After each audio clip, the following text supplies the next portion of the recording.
Hi, this is Marcy again, and I'm here to show you how to make the tablet case. This is supposed to be big enough to hold a approximately 7-inch by 10 or 11-inch tablet. And the paper that you're going to have in your kit is 21 inches by 21 inches. It's going to felt down considerably, but I'm going to show you a way to actually felt your piece so that it is already a pocket and ready to go. It takes a little bit of planning ahead, but that's okay. We'll do that.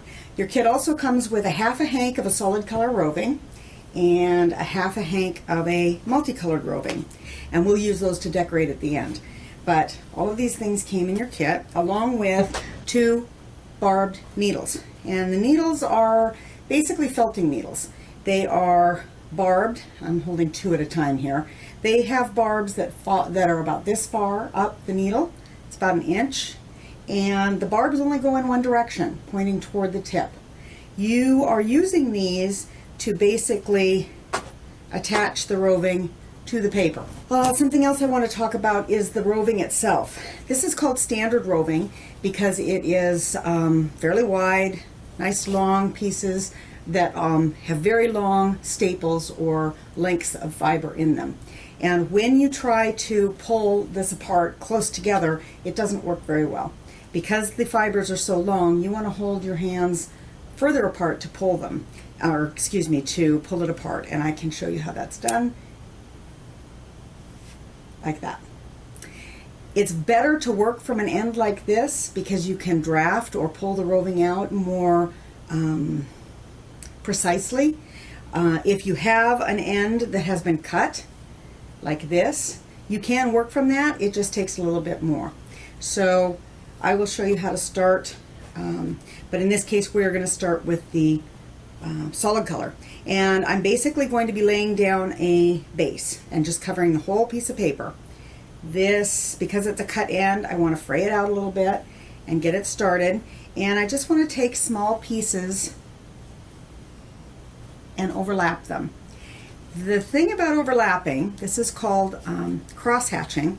You want to cross hatch the roving because it will mesh together and felt very well if you cross them. So you need to cross hatch when you lay down the fiber to make a base, and we do that as I started.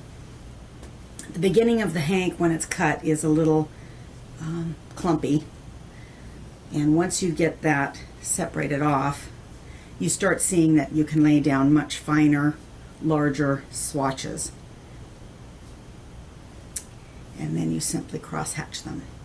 And we'll be going back and forth over this, so I'm going to work rather quickly. I do like to put down a lot of fiber before I start tacking, just to give me a good start.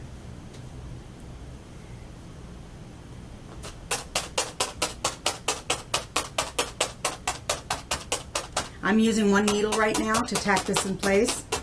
I can also use the tip of the needle to pick that up and put it down where I want it. Or you can use 2 needles, just hold them together like this. It seems to work fairly well if you can grab them and hang on to them. It seems to allow you to cover a little more territory and work a little quicker. Another tool that you can use if you have it or have access to it is a multi-needle tool. This particular one has 5 barbs or 5 needles in it. It does have a locking section here. When it's on, you can't put that down, and therefore you can't hurt yourself or accidentally tack something. If you unlock that, then you have to be very careful because it will tack with 5 needles at once. And you can see as I'm tacking this down that there are places along the edge that I've missed, and you just go back in and you fill those in. But what I did want to show you was on the back. This is what it looks like on the back of the page, or on the back of the paper rather. This is going to allow you to basically have roving on the paper and it doesn't fall off. And that's the whole point. You do not use the felting needle to felt the wool, you're simply using it to attach it to the paper. So I will continue loading this paper with drafts. These are called drafts, and I will crosshatch them. This is in some ways, this particular one is easy to use because it's dark and I can see the white paper through it.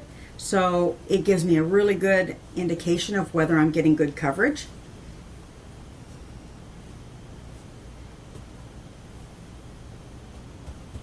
And I can see even just looking at the screen that I'm missing quite a bit up here. But again, we'll come back, we'll fill in. We'll also be putting another layer of roving on top with the multicolor. So it's not quite as important to get a completely well-covered piece, but I do like to use the complete part of the, or the full amount of paper, so I definitely want to go up to the edge.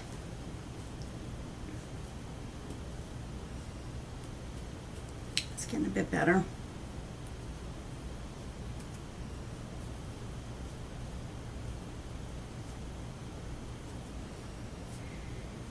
Okay, and this is how much I actually have to use, so I want to make sure that I get everything covered. I need to branch out and keep working. This is the drafting part. When people first start, quite often they'll get clumps, like it started at the beginning. And this kind of drafting where you're doing a fine, wide layer, if you can see, I hold my hand and I pull just the tip, but I'm using several fingers and the width of my, almost the length of my thumb to pull that out. And it just takes practice. It allows you to cover a lot of territory and to put the fiber down fairly thinly, but you can cross hatch it, and that makes it strong, but it doesn't necessarily make it very heavy and clumpy. So this is the way I prefer to lay down the fibers when I'm working.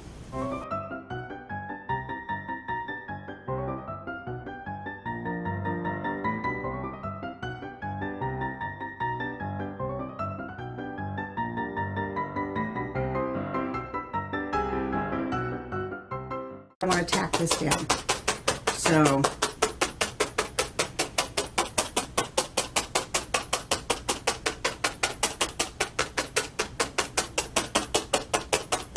you definitely want to use the full length of your barbs. You have several, well, quite a few barbs on each needle. And if you're not poking these through the paper in a deep enough fashion, you're kind of wasting some of the barbs.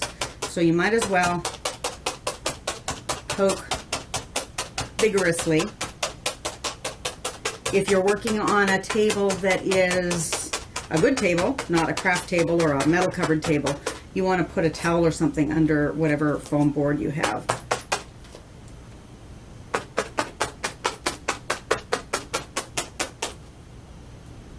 And as I tack, you probably are seeing some white spots beginning to show through, and that's okay. I can go back in and use the other color to fill those in.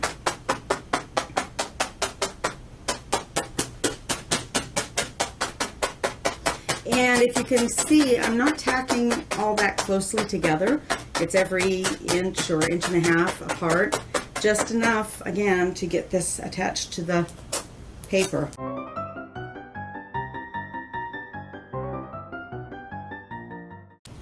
Okay, next I go on and I am going to lay down this second bunch of roving, and because I like the way it comes off of the hank, these multicolor hanks are quite long. I don't know if you can see all of this.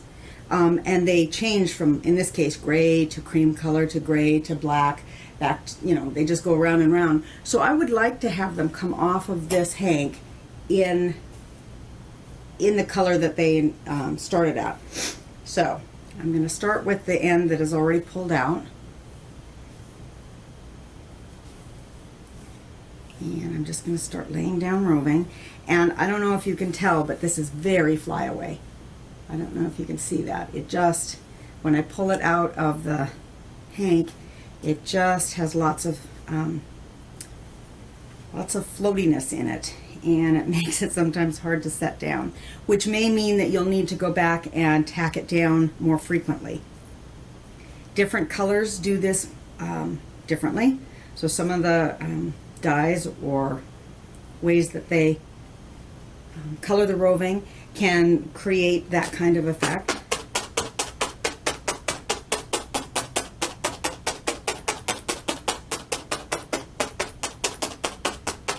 This is 100% merino, and it's lovely.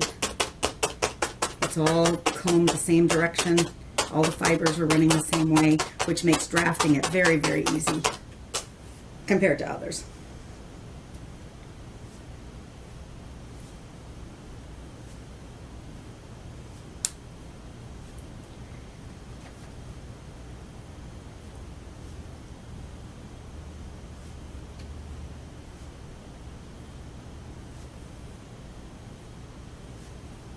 And as you can see, we're beginning to get into some of the lighter gray, and it's coming off the hank that way, which makes or can make a very interesting effect.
And I wanted to show you this. This is the tablet case that I did in the color of the earth. And all of these colors that you see, the gold, the blue, the rust, the brown, they're all off of one hank of the multicolor. The paper is still attached in here, and you can see where the roving has been poked through. It has been felted, and this is actually large enough for an iPad or one of the larger tablets. It's almost exactly 7.5 inches wide, and when it comes to folding it over and attaching a button or a loop or something, it's going to be about 10.5 or 11 inches long. So, but this has already been felted. I just wanted to show you kind of where we were going with this. What we're going to do for this particular one is we're going to flip this over, and you're going to want to be gentle with it. Turn it on its corner. Fold this, and this, and this. And this is the way we are going to felt it. Now, this may not be the corner that I use, but I like very much the white against the dark and the white against the gray. I really like that look. On the other side, we've got it looking like this. And when I did the other one, I kind of did this ahead of time and decided, oh, I kind of like a swirl in the middle. And that's how that got designed. On this one, I may want to do something that incorporates, maybe even incorporates a bit of the yarn as a loop. Let me pull that down. As a loop for a button later on. Actually, that has possibilities. Though I would want it to be a little stronger than one strand of yarn. So if I strand all three of these together and do a quick kind of a braid,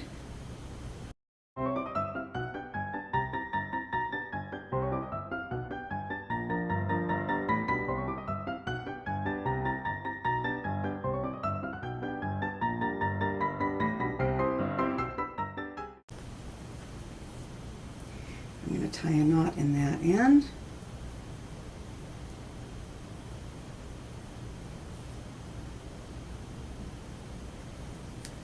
Okay, now if I'm considering this my loop, it goes right there for a button.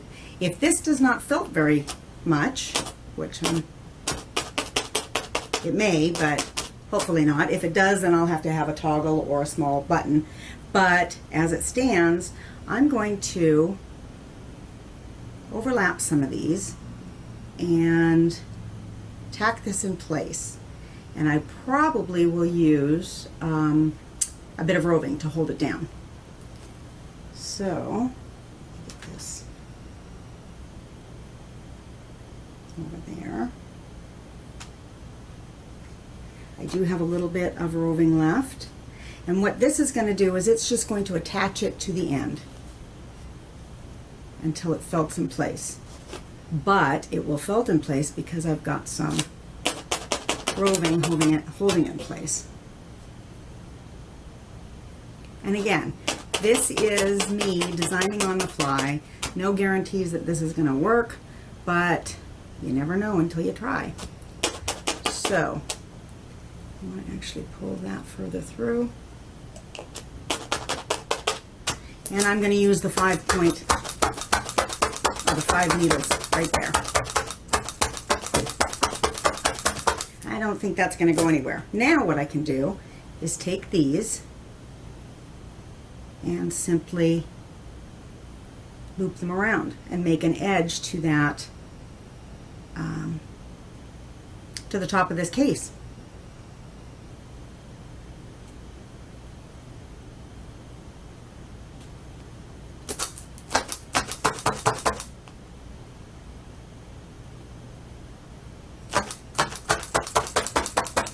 And you do really need to tack these in, because if you don't, they will move about.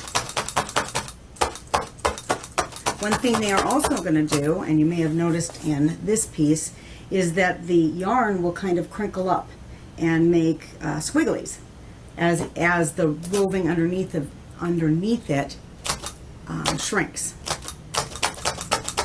and the yarn does not necessarily.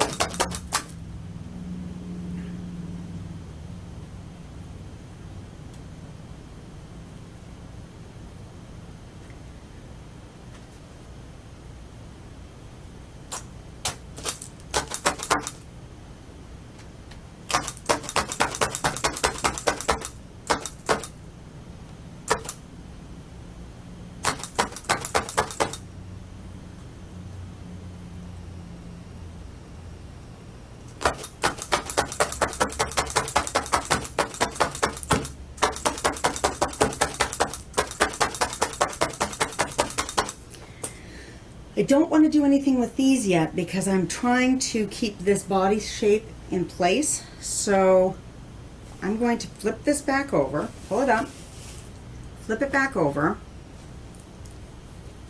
straighten it, and then I need to put something inside that I'm going to be able to tack against, because what I want to do is be able to tack this and this and this all together, make them snug together so that they will felt and hold each other together. And in the past I used a different kind of foam. You can also use a rolled up towel. I do have some bubble wrap, and we're going to see if that will work.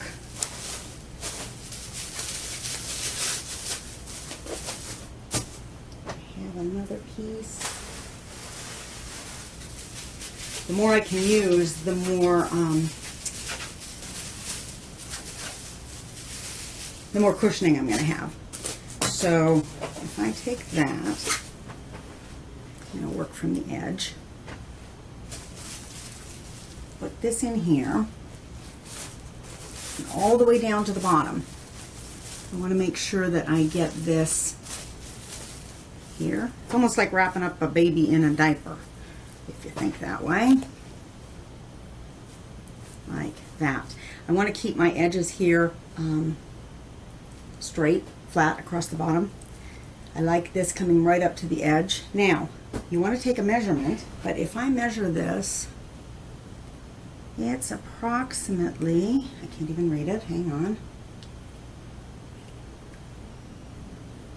This is 10 inches right where my thumb is. So it's a little less than 10 inches. I'm going to widen that out just a bit because I want to make sure that it's definitely wide enough for the tablet when it shrinks. And this takes a little more precise work because, and you're going to want to check your felting in the dryer frequently so that it doesn't felt too far. You don't want it to shrink so far. This is an idea of the change in size, okay? It will felt considerably. So with the plastic wrap in there, I'm going to go ahead and start tacking these together. And it'll probably sound funny because I'm going to be popping bubbles, but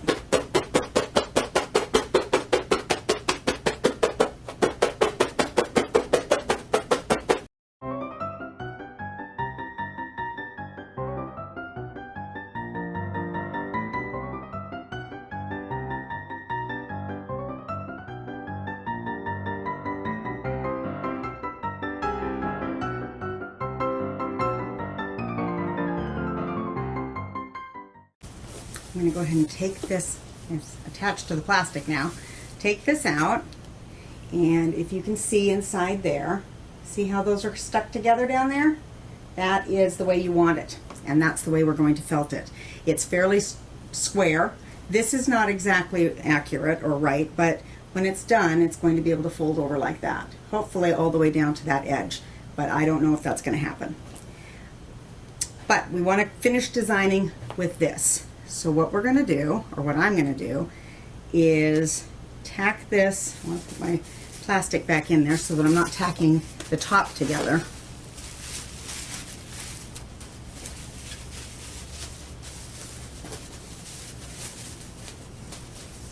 Do it this way. Just wide enough to give it some space.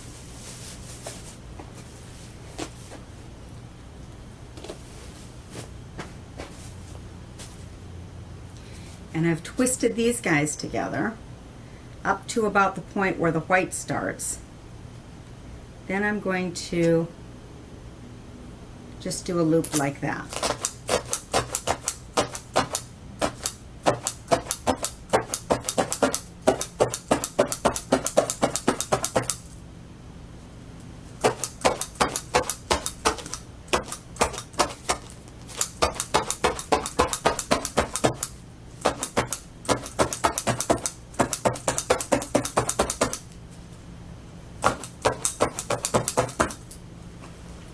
This around to the front and do a loop there.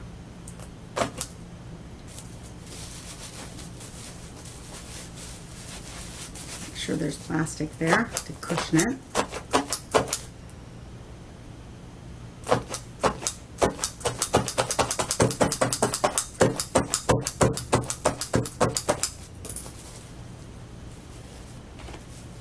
And the same thing on the other side.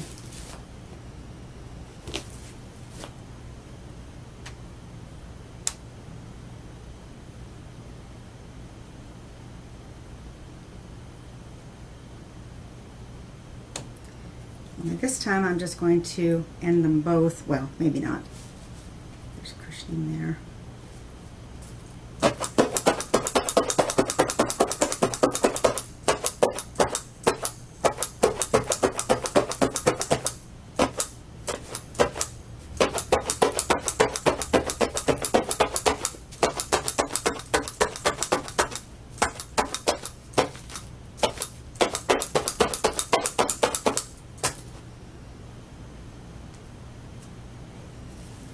And that one I will bring all the way around,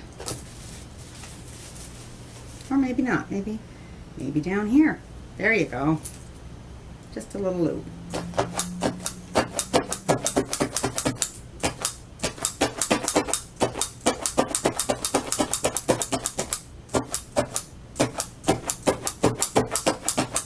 I look like I'm being rather violent with this. I can also work with smaller needles. Takes a bit more time, but you can see how I can direct them more specifically. to the yarn.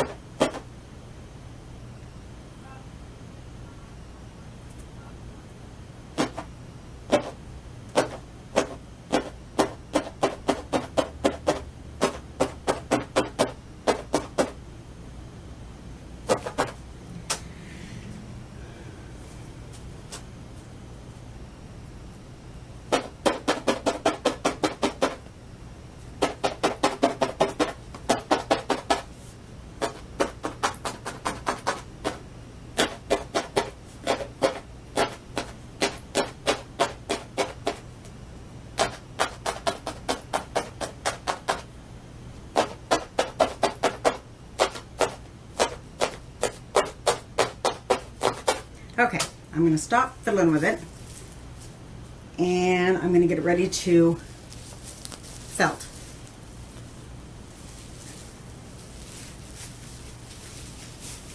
Once again, I'll give you a look into the inside. You can see this bit, this area down here where I'm pointing inside. That is those are your flaps that are now tacked together and will felt together. So, in order to felt this and make it still be an envelope, you need to felt it with the bubble wrap or some plastic inside of it. So I'm going to put this, I'm going to put this back in, but I'm going to do it in a more specific way. I want it to be very close up to the edges.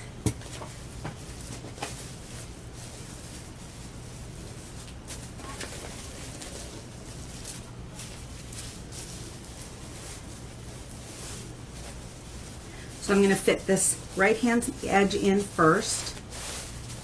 Make sure I get it all the way down there. And you see, even pushing against the end, it's not opening up those tacks or that tacked seam that I did. And then I'm going to work the other one into that far edge and just make sure that they're completely to the bottom and to the sides. Now, the paper that's on the inside can be up against the paper that's on the other inside, and they won't touch each other, and they will be able to felt without felting together. I'm a little bit shy of bubble wrap, so what I'll do is I'll find another piece of plastic, and I just happen to have a piece that's almost the perfect size. I'm going to put that under the bubble wrap and do the same thing. Widen it out until it's completely the width of this, so that no paper is going to touch paper, because where that happens, it will felt together. Okay, I am going to come right back with getting this wet and beginning the felting. With a project like this that has two sides to it, you don't want to necessarily put the fiber straight down on the water like we would normally do in the lasagna pan or in the shallow dish. I'm going to start like this. I'm going to put it on the actual plastic, and I am going to spray it and get it wet that way. I'm using a pump-up sprayer. It's like a general purpose, all-purpose kind of thing that you use with pesticides or something in your garden.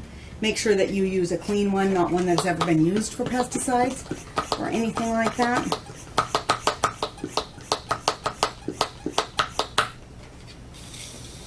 And you're simply going to saturate this piece.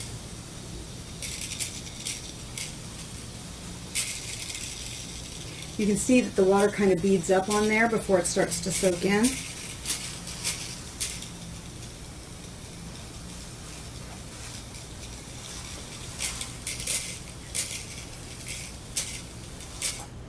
And the water is actually standing on the side. I'm going to use the rest of the plastic to basically press down and get it to start soaking up some of that liquid. You want this to be completely saturated so that it will felt. If the roving and the paper are not completely saturated, it will not felt properly. It may felt a little, but it won't be consistent.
Okay, the bottom is definitely nice and soaked.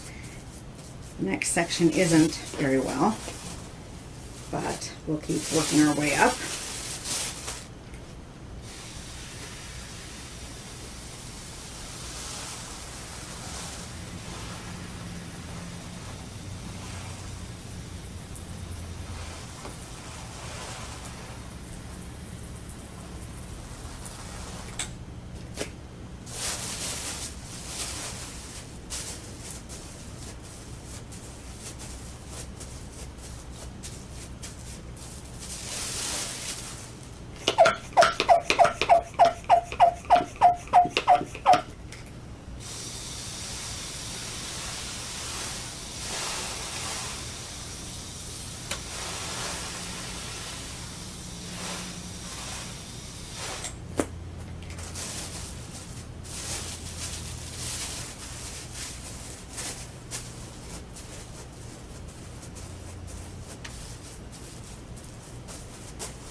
Now the very last part is this that's under the plastic.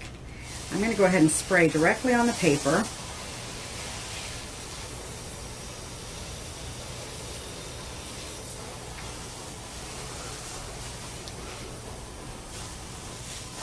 And some of that is going to end up under the piece, and then I'll just press that down and make sure it's all completely soaked.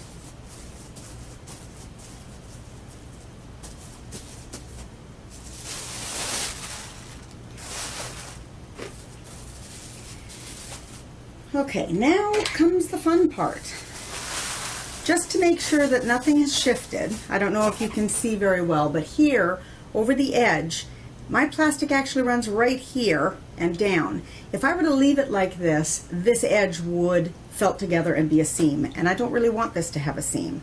So I'm going to put my hand back in here gently. I don't want to tear anything. And I just want to snugly move that plastic back out to the edges.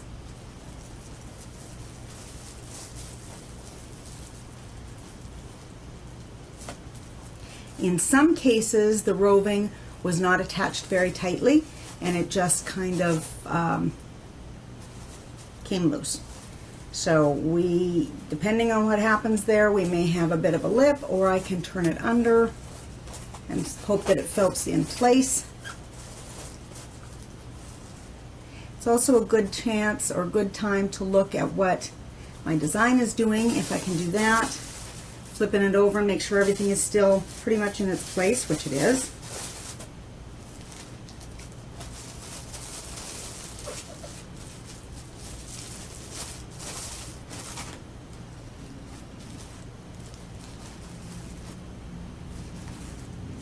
This is a piece that you are going to want to check frequently. Normally I would put a piece of art felt that I was working on into the dryer for 15 minutes at the first. This one I'm going to do only 10 minutes. I'm going to take it out, I'm going to check it, and I will probably be, well, most definitely be re-rolling it. Now, because it is very thick, it's down here, it's several layers thick, I would like something fairly large to roll up with it. So I am going to go get a towel. I actually have a couple of towels, and I am going to make these as bulky as I can to start rolling this piece around, because I definitely do not want this to crimp or fold and have a permanent fold there at the beginning. So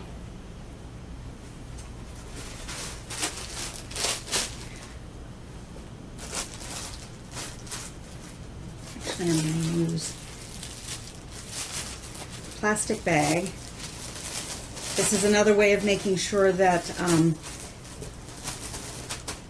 that this part of the felt that's exposed is not going to touch the either the towels or itself when I've rolled this up. Okay, so I'm going to start rolling this, not too tightly. I don't want it to crease, and that is another reason I'm going to check it more often. So I'm going to roll it up completely to the end. I want all of this to be covered with plastic. And there's my little loop. Hopefully that will stay put and felt itself into a nice little buttonhole.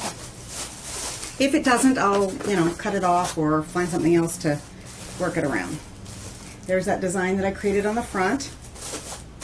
And you can see by the standing water here that it's quite wet, and that's a good thing. This needs to be very wet in order to felt properly. We're going to use a stocking, and you put your hand in the stocking, you grab the end, and then you just roll it straight over.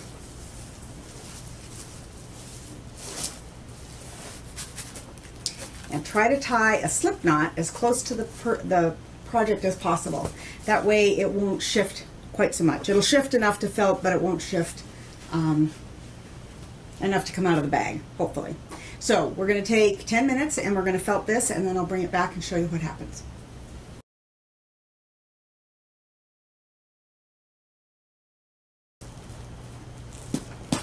We're back with the tablet case. This is its first go around in the dryer for 10 minutes. You can see it's very wet. And when I pull it out, it looks as though the towel has started to come out. Either that or it has felted quite a bit. And I'm guessing it's felted quite a bit. So down at the bottom, oh, this is lovely. This is all felting together beautifully. Up here, not so much, or at least not at the same rate. This had a lot of wool in it, not so much up here, but that's okay. I am going to flip this over, and you can see how the design is beginning to look. Oh, before I do that, I also want to make sure that the plastic is still in place down here, and that the inside corners are not felting together. And they are not, which is good. But as you can see, this is beginning to curl kind of this way. It will do that. It will roll up if I don't flip it over and re-roll it. So I'm going to do that.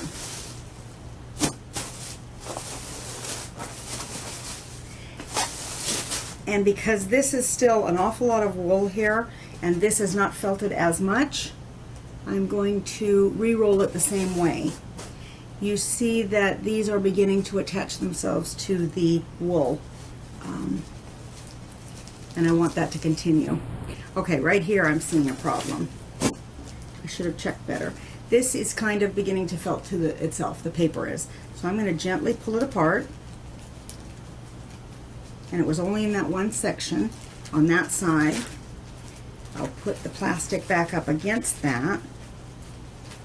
And then I better check the other side. The other side was fine. It was because the plastic had pulled away from that and it allowed it to felt to itself. So here we go.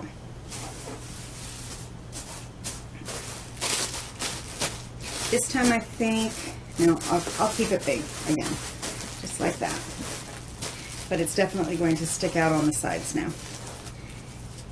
And I want to make sure I don't crinkle this as I roll it up. It will crinkle a little bit, but hopefully it will be okay.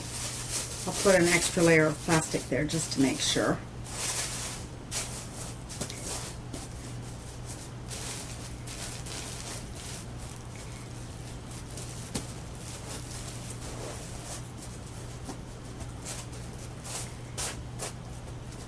Make sure that my little buttonhole doesn't felt to itself or felt together, which it may be doing. Okay. And then back in the dryer for another 10 minutes.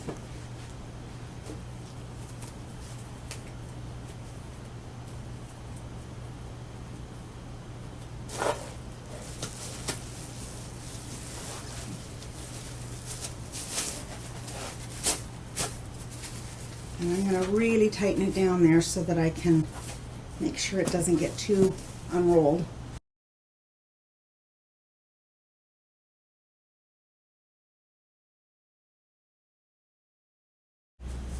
Okay, this is the second round of 10 minutes in the dryer for the tablet case. And I think this is going to be the last time we use this stocking because the stocking is beginning to get runs in it and it's getting a little too loose. here we have the tablet case as seen from the other side, and it is continuing to felt, and it's doing well. You see it's not quite as small as the other one, but it's getting there.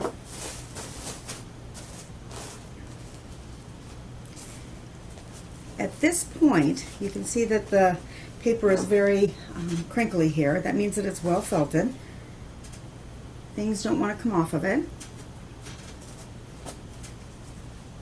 So what I'm going to try and do is put this back into the dryer, but I'm not going to wrap it up.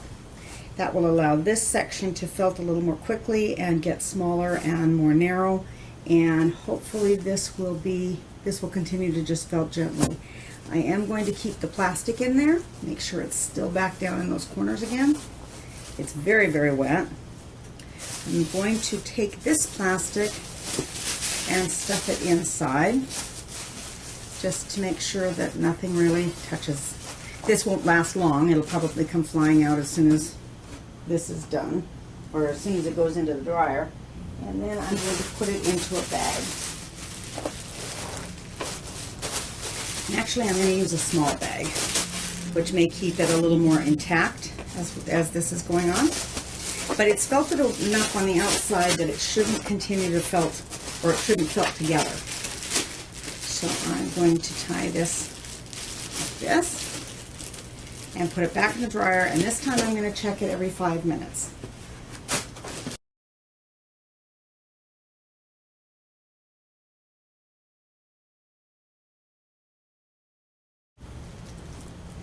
Okay, we're back again after the first 5 minutes with this just bouncing around in the bag.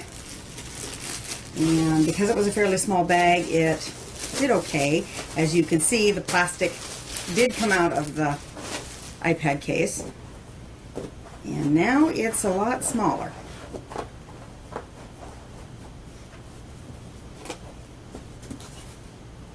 The original one was this size after it felted, and it looks pretty good. What may happen, and I have yet to decide if that's what I'm going to do, is that because this is still fairly wide, what I can do is let the entire piece dry, then get only this section wet and let it felt some more. This section down here was several layers thick. It felted together very well, and it is not attached. You can see inside there. It's nice and good. This is our tablet case, and it is ready to have the paper dissolved, but if you notice, it's much smaller on the bottom than it is on the top. So what we're going to do is we're going to wash away the paper, or dissolve the paper inside and out, and then when it's dry, after it's dry, I'm going to get only this portion wet, and I will felt it again. This will no longer continue to shrink, but this should. So it's kind of an advanced step, but we're going to try that. Got our boiling water.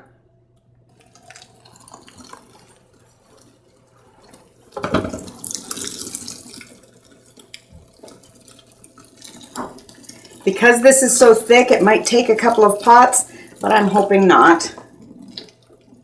I'll just get a spoon and I will move it around because that is very hot water and I don't want to touch it.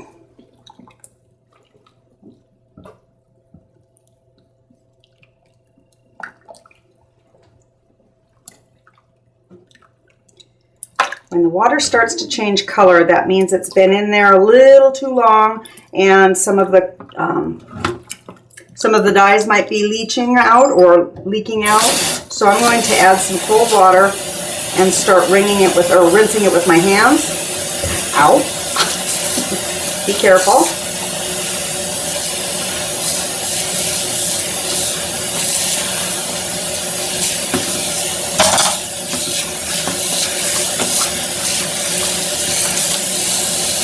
Very hot. You can use rubber gloves to do this. It makes it a lot less painful. Okay, that should be good.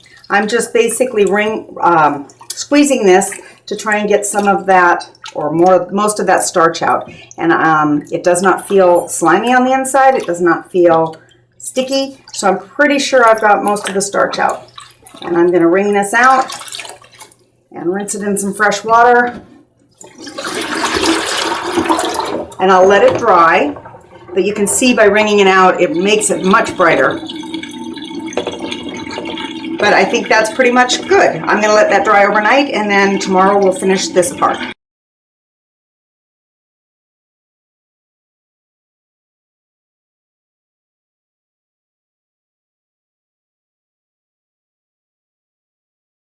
Here's the moment of truth. We'll see if this did what I had hoped it would do, which is shrink up a bit more.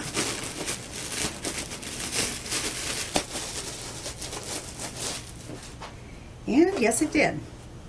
Actually, it worked very, very well.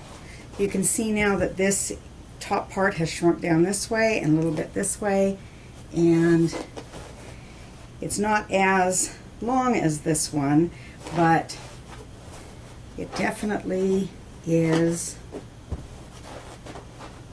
a more appropriate and, I don't know, good size. So we'll let this dry again, and our ruler tells us that this is now, for the depth of it, it's hard for me to see, this is 10 inches. So this flap will probably come just over this, like this, on a regular tablet. But I'm quite pleased with the way this turned out. All right, here we are back with the tablet case. It is now dry, and as you can see, it's a good shape. We just need to make sure that it fits the tablet, which it does very well. And we need to finish it off with a button or some kind of closure. Now, I really like this pop of color, so I'm going to go ahead with the red and put it on there, just because it makes it really fun. I like the yellow that I started with.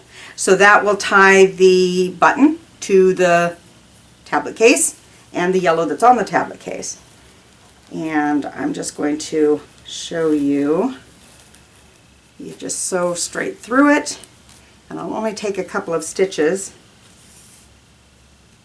This was some of the yarn that was left over from the kit, so I didn't have to go anywhere else for it, though you can certainly go to your stash for yarn that you want to use. And I'm just going to take a couple of stitches in here to secure it.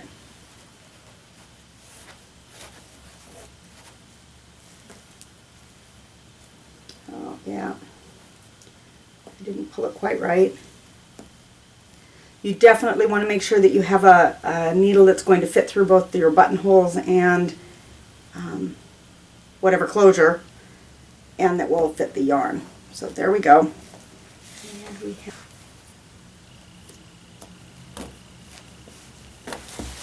and there we go. That is our closure for the tablet case.